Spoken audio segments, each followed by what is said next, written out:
ધોરણ 12 કોમર્સ, વિષય અર્થશાસ્ત્ર, પ્રકરણ નંબર 1 અર્થશાસ્ત્રમાં આલેખ. વિદ્યાર્થીઓ, તમે ધોરણ 11 ની અંદર અર્થશાસ્ત્રનો અભ્યાસ કરી ચૂક્યા છો. એ અર્થશાસ્ત્રની અંદર આપણે સામાન્ય રીતે બજારને લગતી જે બાબતો હોય, એટલે કે માંગ, પુરવઠો, ઉત્પાદન ખર્ચ, આવક, રાષ્ટ્રીય આવક વગેરે બાબતોનો આપણે અભ્યાસ કર્યો. હવે આપણે એનાથી વધારે આગળની બાબત ધોરણ 12 ની અંદર આપણે અભ્યાસ કરીશું. અર્થશાસ્ત્રની અંદર એની અંદર પ્રથમ પ્રકરણ છે અર્થશાસ્ત્રમાં આલેખ. અર્થશાસ્ત્ર એ સામાન્ય રીતે જોવા જઈએ તો વાસ્તવિક જીવનમાં જે આર્થિક ઘટનાઓ બને છે તેની સમજૂતી આપતું શાસ્ત્ર છે. એટલે કે આપણા જીવનમાં, મનુષ્યના જીવનની અંદર આર્થિક ઘટનાઓ, આપણા જીવનની અંદર સવારથી આપણે પ્રાતઃકાળની શરૂઆત કરીએ તો રાત્રિકાળ સુધી, એટલે કે સવારે ઉઠીએ ત્યારથી લઈને સાંજે રાતે સૂઈએ આપણે, તે દરેક વખતે જે કોઈ ઘટના બને છે એ દરેક ઘટના આર્થિક બાબતો સાથે સંકળાયેલી છે. દાખલા તરીકે સૌ પ્રથમ પહેલી ઘટનાની વાત કરું તમને, તો કે સવારે ઉઠીને સૌ પ્રથમ આપણે બ્રશ કરીએ છીએ.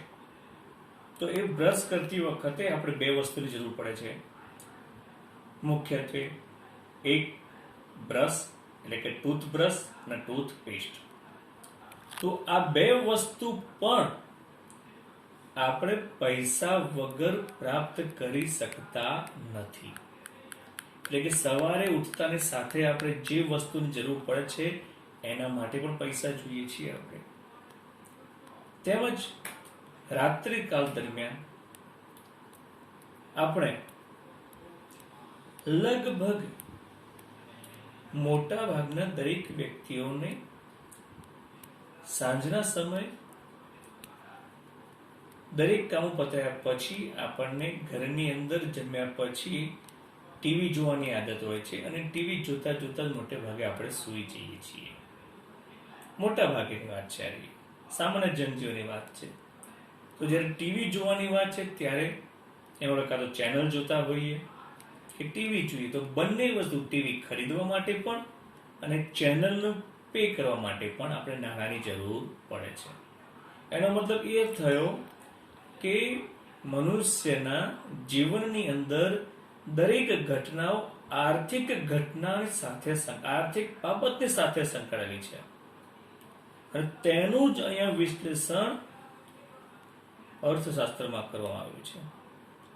મનુષ્યની સાથે સાથે રાજ્ય, શહેર, દેશ, બેંક, કંપનીઓ, આંતરરાષ્ટ્રીય કંપનીઓ વગેરે બાબતોની અંદર પણ દરેક સંસ્થાની અંદર જે કોઈ પણ માહિતી હોય છે એ દરેક માહિતી આંકડા શાસ્ત્ર સાથે સંકળાયેલી છે. એટલે કે આંકડા સાથે સંકળાયેલી છે. કોઈ પણ માહિતીની અંદર એ માહિતી આંકડા વગર રજૂ કરી શકાતી નથી.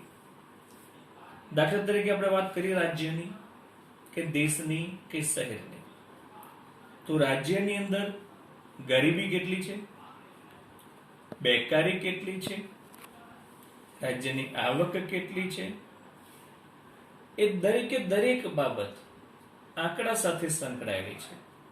દાખલા તરીકે ગરીબીની વાત કરીએ તો આપણે એમ કહી શકીએ કે રાજ્યની કે દેશની કુલ વસ્તીને આટલા ટકા વસ્તી ગરીબી રેખા હેઠળ જીવે છે.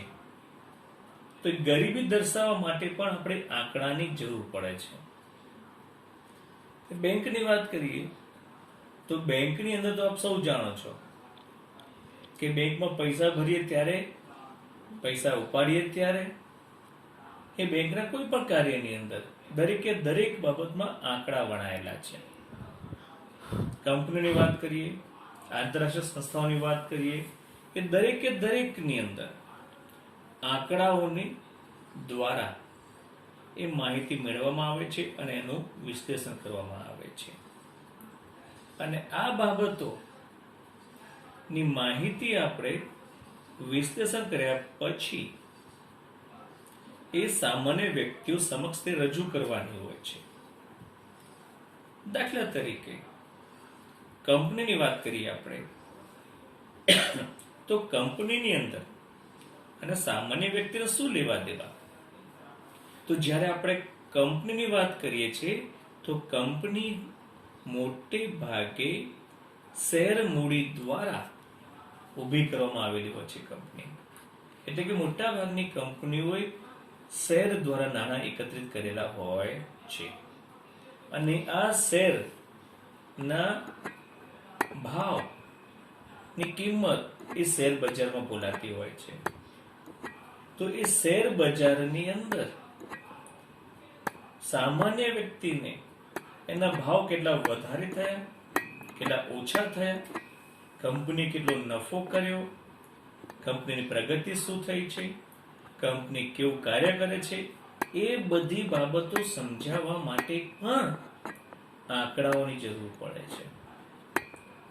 જો સામાન્ય વ્યક્તિઓને આ આંકડાનું આપણે સીધા પેરેગ્રાફના સ્વરૂપમાં રજૂ કરીએ તો તેમને આની અંદર રસ પડશે નહીં. પરંતુ જ્યારે આ બધી માહિતી આપણે સામાન્ય વ્યક્તિ સમક્ષ રજૂ કરવી હોય, તેમનું ધ્યાન દોરવું હોય તો અમુક અલગ બાબત દ્વારા તેમનું ધ્યાન દૂર ખેંચી શકાય છે. દાખલા તરીકે કહી શકીએ કે ચિત્ર દ્વારા. તમે જોતા હશો કે તમે જ્યારે ટીવી જોતા હશો, પિક્ચર જોતા હો કે કંઈ પણ વસ્તુ જોતા હો, વચ્ચે તમને જાહેરાતો આપતી હોય છે. તો જાહેરાતો શા માટે આપવામાં આવે છે? કારણ કે જ્યારે કંપની વસ્તુ બનાવતી હોય તો એ વસ્તુનો ફોટો બતાવે એના કરતા એને ઓડિયો વિડિયો દ્વારા વિઝ્યુઅલાઇઝેશન કરવામાં આવે છે. એટલે કે એક 15 કે 20 સેકન્ડની જાહેરાત બતાવવામાં આવે છે અને એ જાહેરાત દ્વારા કંપની કઈ વસ્તુ બનાવે છે અને એ વસ્તુની ગુણવત્તા કેવી છે, તેની વિશેષતા કેવી છે તે જણાવવા માટે એક જાહેરાત બનાવે છે. ઓડિયો વિઝ્યુઅલ એટલે હાલતું ચાલતું બોલતું ચિત્ર એ લોકો સમક્ષ રજૂ કરે છે અને તેમાં જ અને તેના દ્વારા જ એ પોતાની વસ્તુનું આકર્ષણ સામાન્ય વ્યક્તિ સમક્ષ રજૂ કરી શકે છે. તો અહીં જ્યારે કોઈ રાજ્યની બાબત હોય, શહેરની બાબત હોય, દેશની બાબત હોય, બેંકની હોય, કંપનીની હોય, આંતરરાષ્ટ્રીય સંસ્થાઓની બાબતો હોય કે કોઈ પણ સંસ્થાની બાબતો હોય, એ માહિતી આંકડાઓમાં રજૂ કરવા માટે ચિત્રનો ઉપયોગ કરવામાં આવે છે અને એ ચિત્રોને આપણે બે ભાગમાં વહેંચી શકીએ છીએ. પહેલું છે આકૃતિ અને બીજું છે આલેખ. એટલે કે આકૃતિ અને આલેખ. તો આ બધી માહિતી આંકડાઓ મળે છે અને આ આંકડાઓને સામાન્ય વ્યક્તિ સામે આકર્ષક રીતે રજૂ કરવા માટે આકૃતિ અને આલેખનો ઉપયોગ કરવામાં આવે છે. બીજા શબ્દોમાં કહીએ, એક આકૃતિ અને આલેખ એટલે એક જાતના ચિત્રો જ છે. કેટલાક ચિત્રો તમે ફોટા તો જોયેલા છે બધા. દાખલા તરીકે સવારે છાપું જુઓ તમે તો છાપાની અંદર સમાચારની સાથે સાથે ઘણા બધા પ્રકારના ચિત્રો હોય છે. તો આપણું ધ્યાન સૌપ્રથમ સમાચાર વાંચવા કરતા જે ચિત્ર હોય એની પર પ્રથમ પડે છે. એટલે ચિત્રો આપણને આકર્ષે છે અને એટલા માટે સીધું ધ્યાન આપણું ચિત્રો ઉપર જાય છે અહીંયા આગળ. તો અહીંયા એટલા જ માટે આ માહિતી અને આંકડામાં મેળવેલી માહિતીને લોકો સમક્ષ, સામાન્ય વ્યક્તિ સમક્ષ રજૂ કરવા માટે આ આલેખ કે આકૃતિ એટલે કે ચિત્રનો ઉપયોગ કરવામાં આવે છે, જેથી કરીને સામાન્ય વ્યક્તિ સરળતાથી એને સમજી શકે. તો હવે આપણે જોઈએ આકૃતિ એટલે શું. તો આકૃતિ એટલે અવલોકિત માહિતીનું ચિત્ર દ્વારા પ્રતિનિધિત્વ એટલે આકૃતિ. એટલે કે કોઈ પણ સંસ્થાને એને જે માહિતી એકત્રિત કરી છે, માહિતી ભેગી કરી છે, એ માહિતીનું ચિત્ર દ્વારા રજૂઆત કરવામાં આવે તેને આકૃતિ તરીકે ઓળખવામાં આવે છે. અને આ આકૃતિ દ્વારા જ સામાન્ય વ્યક્તિના મગજ ઉપર અને આકૃતિ દોરતી વખતે પણ વિવિધતા સભરની આકૃતિ એટલે કે દાખલા તરીકે બ્લેક એન્ડ વ્હાઇટ ચિત્ર હોય અને રંગીન ચિત્ર હોય, તો એક બાજુ બ્લેક એન્ડ વ્હાઇટ ચિત્ર દોરેલું હોય અને એવું જ ચિત્ર બાજુમાં રંગીન ચિત્ર દોરેલું હોય, તો આપણું ધ્યાન રંગીન ચિત્ર ઉપર પ્રથમ પડતું હોય છે.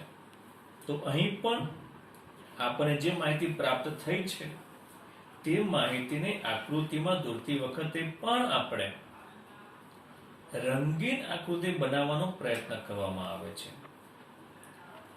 એટલે તમે સામાન્ય રીતે જુઓ તો છાપાની અંદર વર્તમાન સમયમાં તો ખાસ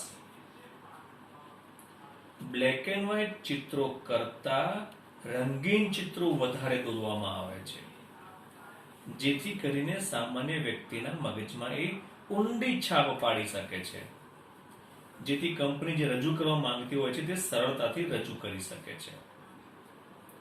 તો અહીં જ્યારે આંકડાકીય માહિતીની રજૂઆત કરવાની છે, તો એ આંકડાકીય માહિતીને આકૃતિમાં દોરતી વખતે પણ અમુક સ્કેલ માપની જરૂર પડે છે. અને આ સ્કેલ માપ સામાન્ય માપ જેવા હોય છે, તો કે આ સ્કેલ માપ દોરતી વખતે આંકડા શાસ્ત્રનું ઊંડું જ્ઞાન જરૂરી હોતું નથી. તમે ધોરણ 11 ની અંદર આંકડા શાસ્ત્ર વિષયની અંદર આલેખ, સ્તંભાકૃતિ, આસપાસે સ્તંભાકૃતિ, વિભાજિત સ્તંભાકૃતિ, વૃતાંશ આકૃતિ, ચિત્રાકૃતિ વગેરે આકૃતિઓ તમે ભણી ચૂક્યા છો. તો આંકડા શાસ્ત્રની અંદર આના વિશે વધારે માહિતી આપવામાં આવેલી છે. તો અહીં જ્યારે આકૃતિ દોરવામાં આવે તો આંકડા શાસ્ત્રનું વધારે જ્ઞાન હોવું જરૂરી નથી. પણ અહીંયા ખાસ એ બાબત ધ્યાનમાં રાખવાની છે કે જ્યારે આપણને અવલોકિત માહિતી અસતત પ્રકારની પ્રાપ્ત થયેલી હોય ત્યારે જ આપણે આકૃતિનો ઉપયોગ કરવામાં આવે છે.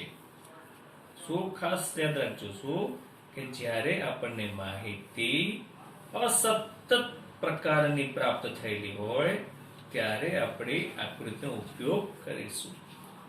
અસતત એટલે શું? તો તમને ટૂંકમાં કહી દઉં તો અસતત એટલે એવી માહિતી જે કોઈ એક આંખ પસંદ કરતી હોય. દાખલા તરીકે કુટુંબમાં બાળકોની સંખ્યા ચોક્કસ આંક પ્રાપ્ત કરે કે કુટુંબમાં બાળકોની સંખ્યા કેટલી હોઈ શકે કે 1, 2 કે 3 ચોક્કસ આંક. અપૂર્ણાંકમાં શું એટલે કે અપૂર્ણાંકમાં આંક પસંદ કરવામાં આવતો નથી. દાખલા તરીકે બીજી રીતે કહીએ તો રોડ પર થતા અકસ્માતોની સંખ્યા, કે એક દિવસ દરમિયાન અકસ્માતોની સંખ્યા, તો કે એક અકસ્માત થયો, 2 થયા, 3 થયા, 5 થયા. તો અહીં આગળ બંને બાબતોની અંદર આ માહિતી અપૂર્ણાંકમાં પ્રાપ્ત થતી નથી. બાળકોની સંખ્યા કાં તો 1 હોઈ શકે, કાં 2 હોઈ શકે, 1.5 ન હોઈ શકે. એવી જ રીતે રસ્તા પર થતા અકસ્માતોની સંખ્યા, 1 અકસ્માત થયો, 2 થયા કે 3 થયા, અડધો અકસ્માત થયો કે 1.5 અકસ્માત થયો, એવું ન બની શકે. એટલે કે જ્યારે આપણને અસતત પ્રકારની માહિતી પ્રાપ્ત થઈ હોય તેવા સમયે આપણે આકૃતિ દોરવાનું પસંદ કરીશું. અને એટલા જ માટે અહીં આગળ આકૃતિ દોરતી વખતે આંકડાશાસ્ત્રના વધારે જ્ઞાન હોવું જરૂરી નથી. અને આના માટે ખાસ આ આકૃતિઓ નો ઉપયોગ કંપનીઓ નફો, ખોટ, ખરીદી, વેચાણ, એક કંપની કરતા બીજી કંપની એટલે કે પોતાની કંપનીનું નફો વધારે છે, વેચાણ વધારે છે, તેવી બાબતો દર્શાવવા માટે ખાસ કરીને સામાન્ય વ્યક્તિઓ સમક્ષ આકર્ષણ ઊભું થાય તેટલા માટે આકૃતિઓને રંગીન પ્રકારમાં બતાવતા હોય છે. એવી જ રીતે સામાજિક સંસ્થાઓ હોય, રાજ્ય સરકાર, દેશ, શહેર, એમની બાબતોમાં પણ તમે વિદ્યાર્થીઓ ખાસ જોયું છે કે જ્યારે દેશનું બજેટ રજૂ કરવામાં આવતું હોય છે તે વખતે દેશને આવક ક્યાંથી પ્રાપ્ત થશે અને ખર્ચ કેટલો કરવાનો છે, તો કઈ કઈ બાબતો પાછળ, દાખલા તરીકે શિક્ષણ પાછળ, મનોરંજન પાછળ, સંરક્ષણ પાછળ, આરોગ્ય પાછળ પોતાની આવકનો કેટલો ભાગ ખર્ચવાનો છે તે દરેકે દરેક બાબતો રજૂ કરવા માટે આકૃતિનો ઉપયોગ કરે છે. અને આમાં ખાસ કરીને રંગીન આકૃતિનો વધારે ઉપયોગ કરવામાં આવે છે, જેથી કરીને સામાન્ય વ્યક્તિઓ સમક્ષ આ માહિતી સરળતાથી, સ્પષ્ટ રીતે અને આકર્ષક રજૂ કરી શકાય છે, જેથી સામાન્ય વ્યક્તિ સરળતાથી સમજી શકે છે. હવે જોઈએ આપણે આલેખ. આલેખ આલેખ એટલે શું? આલેખ એટલે પણ મહત્વની વસ્તુ એમ જ છે કે અવલોકિત માહિતીનું ચિત્ર દ્વારા પ્રતિનિધિત્વ. પરંતુ અહીં આલેખ ક્યારે દોરવો?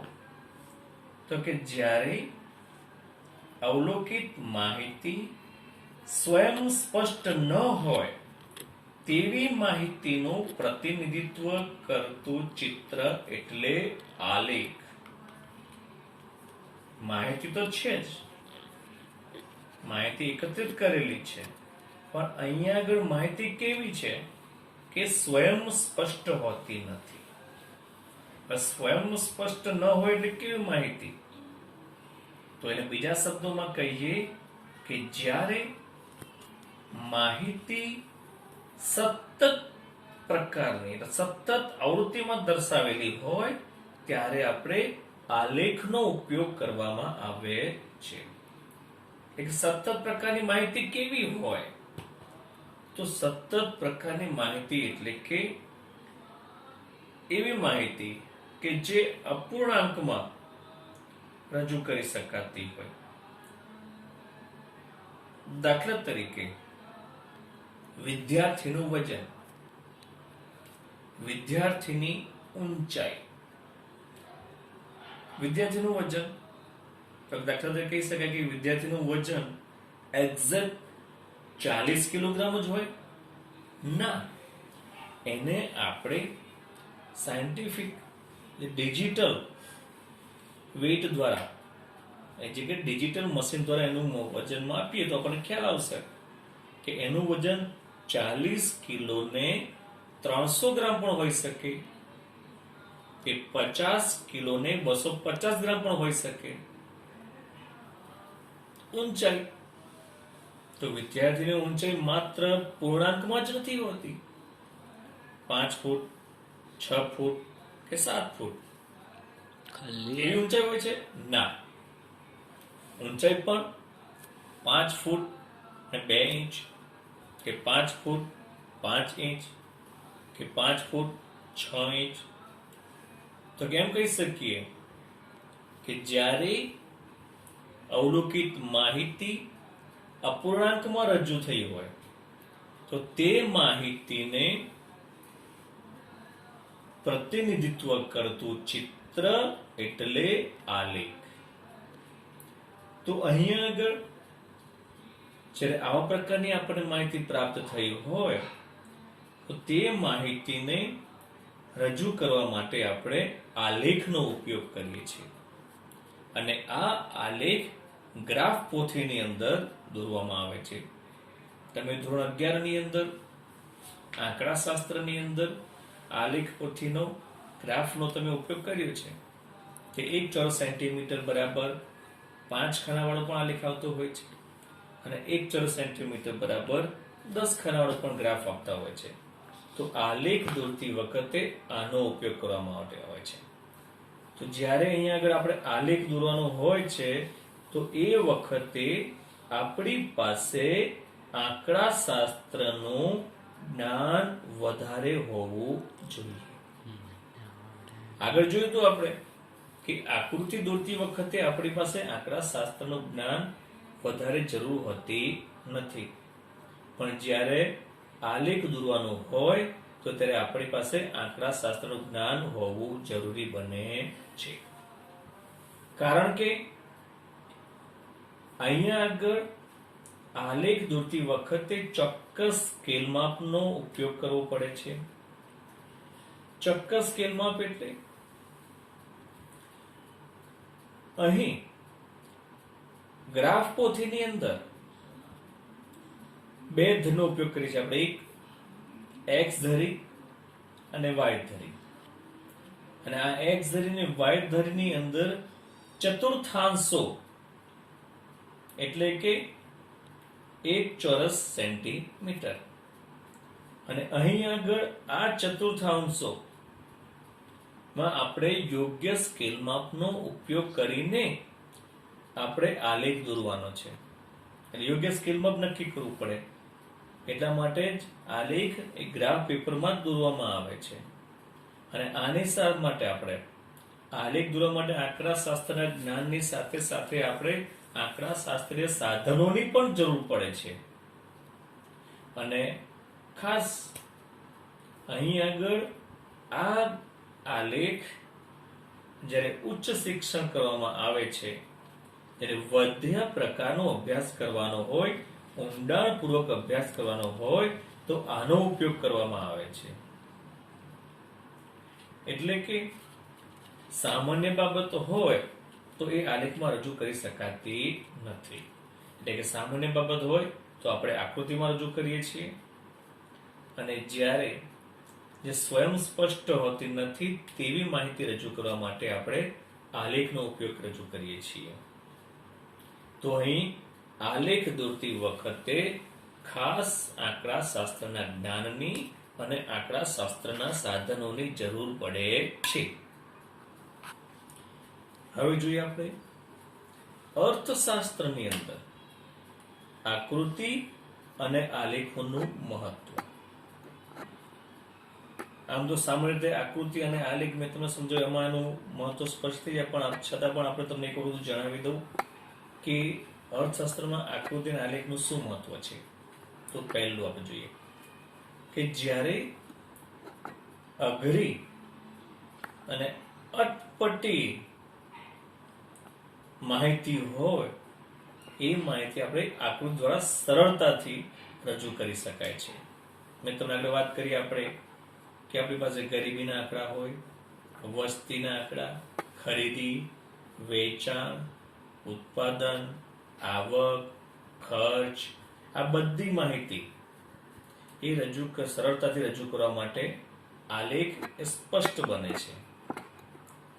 ત્યારબાદ બીજી વાત કે કેટલાક પરિબળો કે જુદા જુદા વર્ષની માહિતી હોય એ જુદા જુદા વર્ષના વલણોને સહેલાઈથી સમજવા માટે આકૃતિનો ઉપયોગ કરવામાં આવે છે.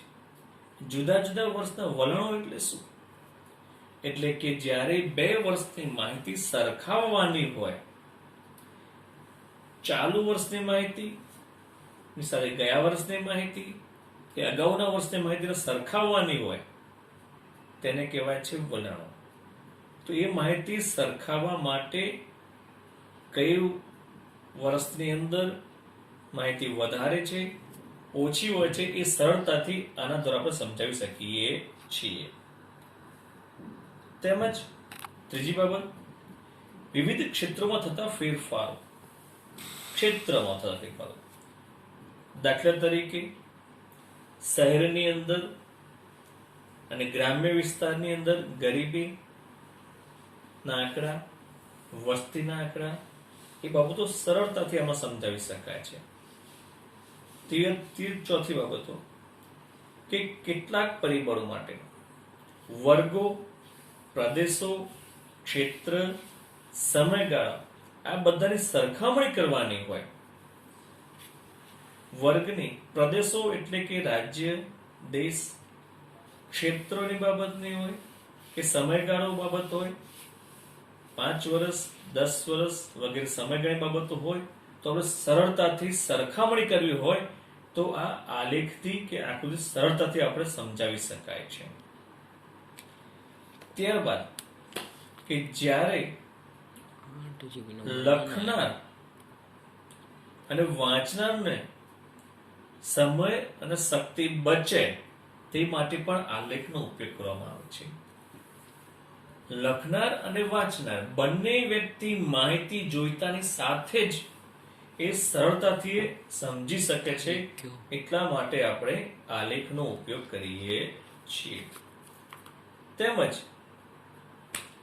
જ્યારે કેટલીક અઘરા સિદ્ધાંતો હોય, માંગ અને પુરવઠાનો સિદ્ધાંત, વિસ્તરણ સંકોચનનો સિદ્ધાંત, મૂલ્ય સાપેક્ષતાનો સિદ્ધાંત, આ બધા સિદ્ધાંતો તમે ધોરણ 11 ની અંદર ભણી ચૂક્યા છો કે કિંમત અને માંગ વચ્ચે સંબંધ છે, નફા અને પુરવઠા વચ્ચે સંબંધ છે, વસ્તુની માંગનું વિસ્તરણ સંકોચન, પુરવઠાનું વિસ્તરણ સંકોચન અને મૂલ્ય સાપેક્ષતા, આ બધી બાબતો સમજાવવા માટે પણ આકૃતિ અને આલેખનો આપણે સરળતાથી ઉપયોગ કરી શકાય છે.